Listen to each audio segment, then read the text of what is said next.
Quand je fais ça, ça brûle.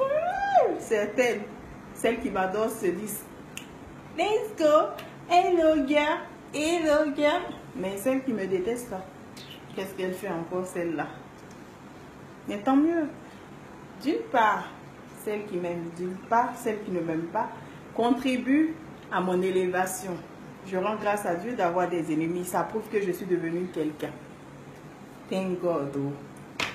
Si vous voulez plaire à tout le monde, si vous vivez votre vie en voulant plaire, vous n'allez plaire à personne et vous allez rater votre vie. Tout simplement. Je vais vous dire pourquoi. Vous aimeriez bien mettre une combinaison comme celle-ci.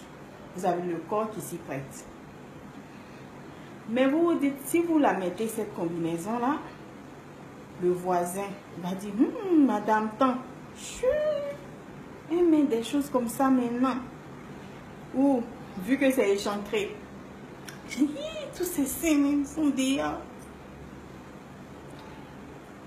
Si vous montrez votre voiture ou votre maison, si vous êtes pauvre, si vous n'avez rien, il n'y a pas de problème. Hein? Les autres ont le droit de faire des selfies chez eux à la maison avec le mortier qui traîne et avec des chiffons par terre ou d'une chambre mal rangée. Il n'y a pas de problème, personne n'en parle. Mais vas-y faire une photo dans un palace avec un dressing, pas des placards, un vrai dressing de la taille de la maison de quelqu'un. Ah, ce jour-là, chez les francophones. Ah, elle aime trop se faire voir. Elle monte sa maison, elle monte ses trucs. Mais ma chérie, toi tu vis dans ta maison, non? L'autre vit dans sa maison. Chacun a ses réalités.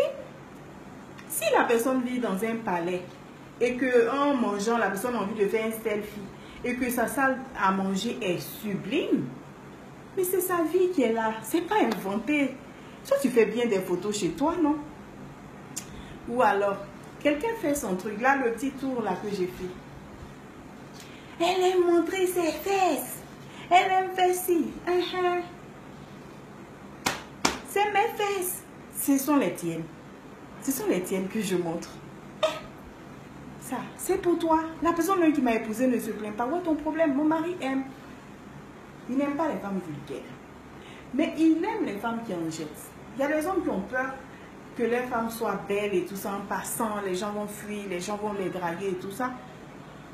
Lui, il sait sur qui il a misé. Il sait que la gomme même n'a tellement pas le temps que... D'ailleurs, même on ne peut pas la joindre parce que son téléphone passe directement sur le bureau. Tellement elle est obsédée par son travail. Elle ne veut même pas perdre l'appel d'un client. Elle n'a pas 2 numéros de téléphone, ni 2 puces, ni rien du tout.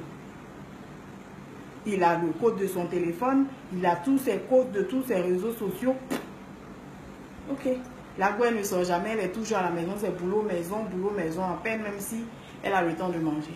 Donc, si elle est sexy, si elle est calme, au moins ses amis diront, lui là, sa femme est chic. Hein.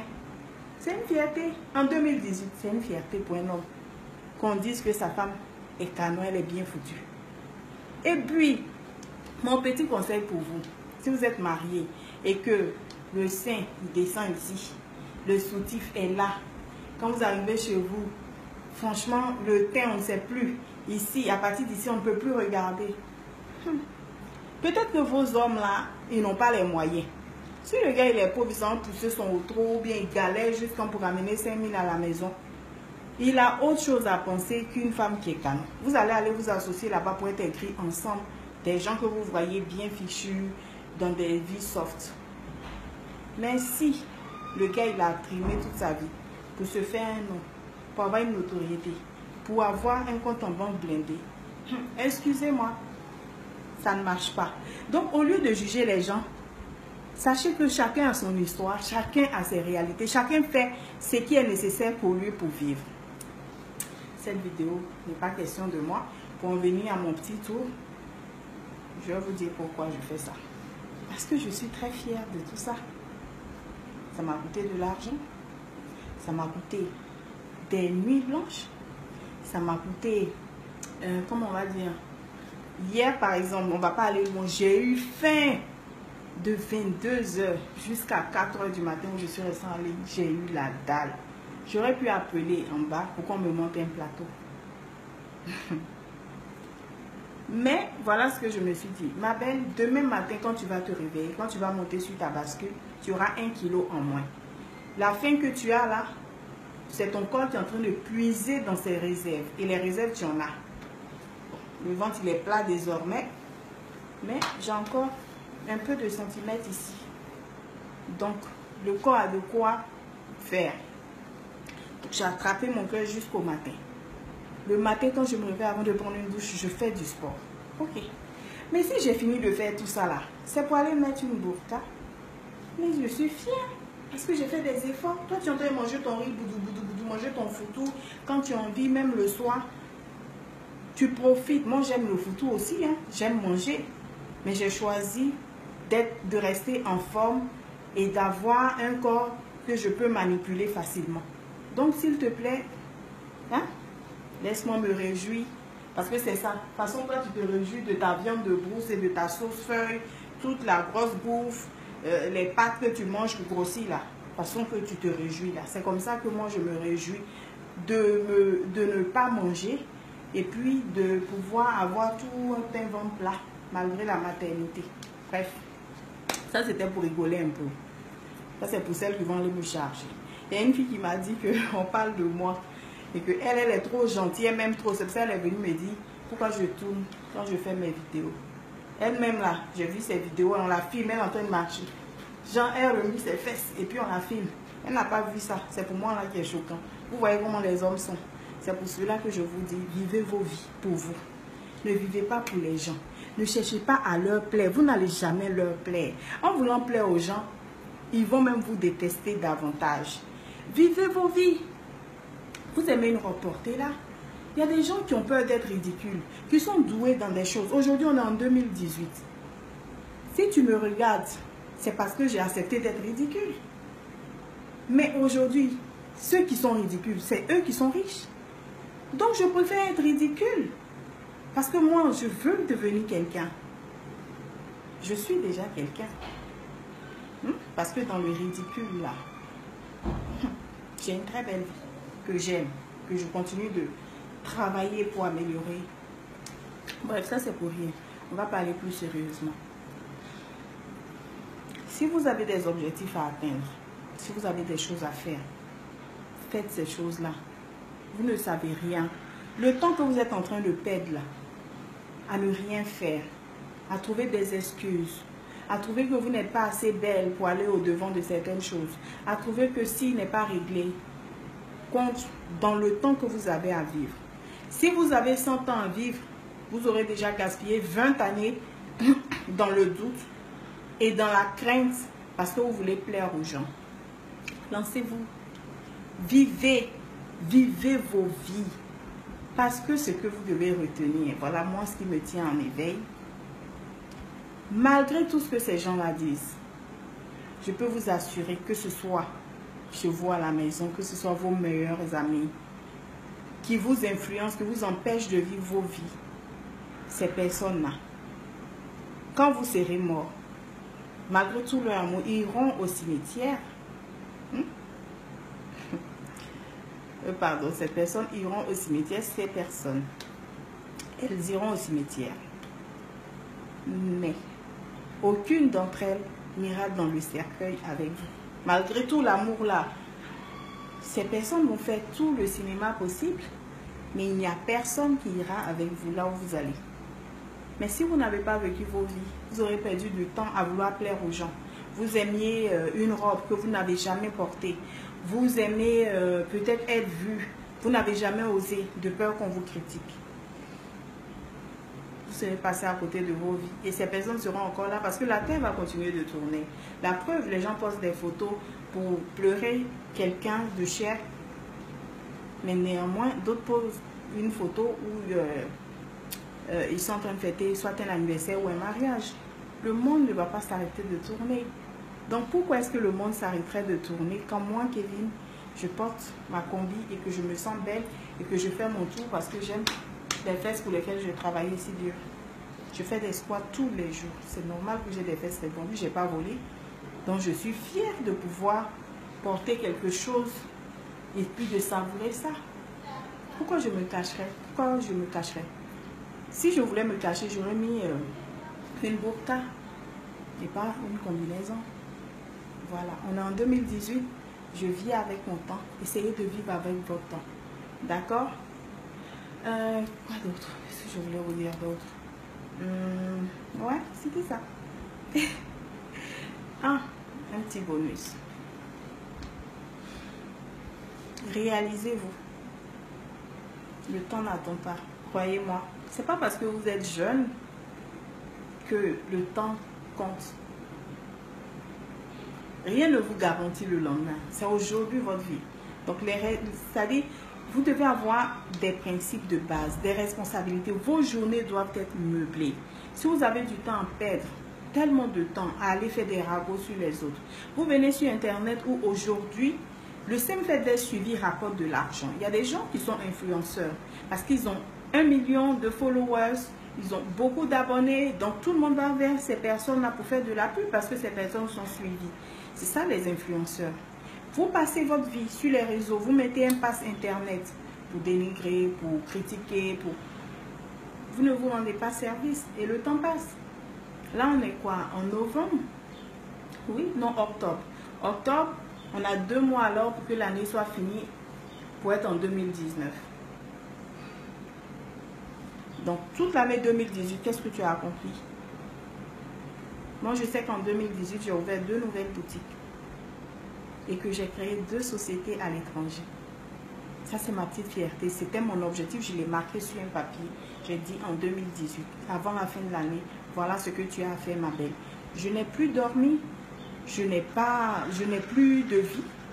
Je n'ai pas fréquenté d'amis. Je ne suis même pas allée en vacances. Je me suis attelée à faire en sorte que ça fonctionne. Que ce que j'ai écrit sur ce bout de papier-là comme objectif annuel fonctionne. Tout part d'un objectif. Et ensuite vient la détermination. Parce que l'objectif seul ne suffira pas. Tout le monde en a. Mais ce qui va faire la différence, c'est la détermination. C'est ce que tu es prêt à mettre sur le tapis. Qu'est-ce que tu es prêt à mettre sur le tapis? Qu'est-ce que tu es prêt à engager pour changer les choses? Tu me diras, c'est vous qui avez tout le calendrier pour savoir, ah mais l'autre côté là-bas, là, aujourd'hui, ça va être bien. Il y a tel show. Ah, aujourd'hui, ça va être une tuerie ici. Hein? Ah, on va aller ici. Vous avez tout un programme. Pour rien du tout. Pour rien du tout. Mais pourtant, on veut tous devenir riches. On veut tous devenir puissants. Vous me détestez pour la plupart parce que je reflète ce que vous n'avez pas. La fausse modestie, ce n'est pas pour moi. Je suis humble, ultra humble, parce que Dieu a dit l'humilité précède la gloire. Et comme je veux avoir cette gloire-là, et que je veux avoir toutes les instructions nécessaires pour obtenir la prospérité, je me plie aux règles. Mais la modestie, rendre témoignage de la grandeur de Dieu, ce n'est pas un péché. Ici, chez les francophones, vous ne verrez jamais quelqu'un utiliser son modèle pour en instruire d'autres. Pourquoi cela? Pas parce que les gens sont méchants. Les milliardaires, il y en a ici aussi. Il n'y a pas que chez les anglophones. Mais quand on a besoin d'inspiration, quand on a besoin de voir que les gens réussissent, que les gens dorment dans des palaces, les gens sont sur des yachts, que les gens vraiment, qu'il y a des beautés dans le monde, on va voir qui? On va voir des stars. Pourquoi? Parce que ces stars-là ont accepté de témoigner physiquement de la grandeur de Dieu, de l'abondance que Dieu peut accorder. Mais le francophone, lui, il aime bien voir son prochain dans la misère. Si vous faites des photos dans un endroit délabré où des trucs sont par terre et dans tous les sens, là, il n'y a pas de problème, vous êtes humble. Mais si vous faites une photo dans un palace, si vous vous montrez à table dans une magnifique salle à manger ou que vous cuisinez dans une cuisine à level, ou si vous habitez une propriété qui est splendide, vous devenez arrogant, vous devenez hautain. Mais ce n'est pas un problème quand ces personnes filment des photos en train de piler leurs photos dans leur cuisine, peut-être un peu souvent rangée, souvent pas. Ce que vous devez savoir, c'est que chacun de nous a une vie. Ces personnes que vous voyez dans les palaces, dans toutes ces choses-là, surtout les anglophones, vous permettent de voir la vie autrement. Ces anglophones-là vous permettent de voir que le travail paye parce que ces personnes ont une histoire et on s'en inspire. Mais pourquoi les francophones cachent toujours leur prospérité? À cause de votre méchanceté, à cause de toi là, toi qui vas sur les réseaux dire que les gens sont gonflés. Pourtant, tu aimes bien aller passer ta journée à regarder toutes les voitures de Davido là, pour toi. Toi qui n'es pas d'accord que Arafat ait quelques voitures, toi qui ne veux pas voir Beno ou les artistes de Côte d'Ivoire réussir, c'est de toi qu'il s'agit. Si eux, ils ont quelque chose, il faut que vous rêvez de les faire descendre. Alors que on a besoin de modèles. Malheureusement, toutes ces personnes que j'ai citées n'en sont pas encore des vrais pour moi. Ils n'en sont pas du tout, même pour moi pour l'instant. Mais au moins, c'est un départ. Au moins, s'ils peuvent être un modèle pour quelqu'un, parce que je ne dis pas qu'ils sont nuls, hein, mais parce que j'ai un autre level, quoi. Hein, un autre level que je recherche. Donc, chacun est libre d'avoir ses ambitions. Vous n'allez pas me le reprocher. Mais ce que je veux dire, c'est que normalement, si vous voyez quelqu'un, un francophone réussi, si cette personne roule dans de belles voitures, si cette personne a une belle vie et qu'elle accepte de nous permettre de voir ne serait-ce que à travers une photo sa maison, sachant bien d'où cette personne est partie pour que nous aussi on puisse s'en inspirer, ne les descendez pas. À cause de vous, personne ne veut être le modèle de réussite de l'autre, ici chez nous les francophones, à cause de votre méchanceté gratuite, à cause de votre confusion. Vous confondez le témoignage à l'arrogance. Si quelqu'un vous dit, si quelqu'un vous démontre que ça va un peu, ça devient quelqu'un de hautain, quelqu'un qui veut se faire voir. Mais on passe tous notre temps sur Instagram. Vous allez voir ce que qui marque, ce que tant. Mais si vous voyez Doxy Yahoo qui vous montre une chambre, ou peut-être la fille dormait sur une natte avant. Aujourd'hui, elle a un très beau lit dans lequel elle dort. Pour elle, c'est déjà une victoire. Et vous cherchez à descendre cette personne, vous dire, ah, c'est quoi ça, ça c'est quoi? Alors que vous-même, quand vous partez de là, c'est pour aller dormir sur la natte qu'elle a laissée auparavant. Vous ne trouvez pas que vous êtes en train de vous tirer vous-même vers le bas? Parce que les personnes qui réussissent vraiment, si vraiment ces personnes sont déterminées à réussir, elles ne vont pas écouter tous vos blabla. Elles vont avancer. Parce que ce que vous oubliez, c'est que ces personnes-là sont à un niveau où elles ne vous voient plus. Regardez. Je ne sais pas s'il y a une fourmi qui passe. Elles ne vous voient plus. Elles sont obsédées par le niveau supérieur. Les gens qui ont le temps d'écouter vos blabla là, c'est ceux qui sont encore au même niveau que vous, au sol. C'est-à-dire à 2 étages seulement. Mais quelqu'un qui est vraiment ambitieux, qui veut, vous pensez que les Kardashians ou Beyoncé ou tous écoutent vos commérages? Les gens mettent leurs photos, pas de mettre plein de commentaires. Vous pensez qu'elles ne lisent même pas vos commentaires là déjà pour commencer? Parce que elles n'ont pas le temps. J'ai écouté une interview de Beyoncé qui disait que elle était tellement occupée qu'elle n'a pas mangé pendant 3 jours, elle s'en est pas rendu compte. Avec tout l'argent que la fille a, mais elle n'a pas mangé pendant 3 jours. Parce qu'on est dans un monde qui court. Les gens n'ont pas le temps à perdre. Vous êtes à un niveau. Souvent, je regarde, je me dis, ah, pourquoi ne pas leur donner des conseils pour les tirer vers le haut? Nous, on court pour atteindre un objectif, au fait. Moi, j'ai créé un produit de beauté révolutionnaire. Que tu le veuilles ou pas, je suis la meilleure. Les gens n'achètent pas mes produits parce qu'elles m'aiment. Les gens n'achètent pas mes produits parce que je m'habille bien, parce que je parle bien. Mais parce que c'est efficace. Parce que je suis sortie des sentiers battus pour créer quelque chose de révolutionnaire. Ça fonctionne. J'ai une liste comme ça de gens qui avaient des problèmes de peau avec lesquels elles ont tourné partout. Mais aujourd'hui là, c'est des stars sur Instagram. C'est des stars sur Snapchat. Moi-même, je les vois, je suis dépassée. Ce n'est même plus la femme classique qui portait des robes comme ça, qui était comme ça. Non, c'est devenu des top modèles. Elles ont confiance en elles. Mon travail est utile. D'accord, mon travail est utile. C'est moi encore qui instruis les femmes sur la peau pour dire que la mélanine, c'est une bénédiction. Ce qui donne le cancer de peau, c'est le soleil. Ce qui nous protège un peu, peut-être, oui, c'est pas peut-être, c'est la mélanine. Parce que avec les UVB, l'exposition est superficielle, mais les UVA, ça tue. C'est pour ça que les gens qui ont des peaux métissées, des personnes blanches et des personnes très très claires de peau, les albinos et tout ça, sont plus exposés au cancer de la peau. Simplement parce que ces personnes ont un peu moins de mélanine dans l'organisme. Donc effectivement, en se blanchissant, la mélanine est légèrement diluée. C'est pour ça qu'ici, on ne casse pas la mélanine, par exemple. Moi, c'est mon concept. Parce que c'est vraiment une valeur sûre pour se protéger. Et il faut éduquer les gens, il faut leur expliquer. Ce n'est pas les crèmes ou quoi que ce soit qui donnent le cancer de peau. Mais ce qui donne le cancer de peau, c'est de ne plus avoir de mélanine dans l'organisme. Donc, ne pas aller utiliser des produits qui vont leur détruire toute la mélanine. Voilà. Il faut éduquer les gens. Il faut les éduquer. C'est parce que c'est nécessaire de les éduquer que moi je fais des vidéos. Pour les éduquer. Parce que à cause de vos idées à 2 balles là, beaucoup de femmes se sont perdues, ont renoncé à leur féminité. Et elles souffrent le martyre. Leurs hommes ne les calculent pas. Elles-mêmes, elles ont renoncé à être belles. Elles sont devenues comme bon. Elles traversent la vie seulement. Ce qui est sûr, tous les jours se ressemblent. Il n'y a rien de nouveau. Quand elles voient des personnes qui font un effort ou qui ont une vie différente, c'est quoi ça là? Le développement, ça aide. Parce qu'il y a des communautés même qui sont encore pires que d'autres. Moi, je regarde... Souvent, je vois des commentaires quand... C'est pas moi qui réponds sur mes pages. J'arrive, je regarde certains détails et puis je vois, par exemple, un commentaire. Je tourne, je m'en voir le profil de la personne. Et puis, je suis compatissante. Mais tu vas répondre à telle personne. Mais regarde sa condition de vie, c'est normal. C'est normal. La misère en est grise.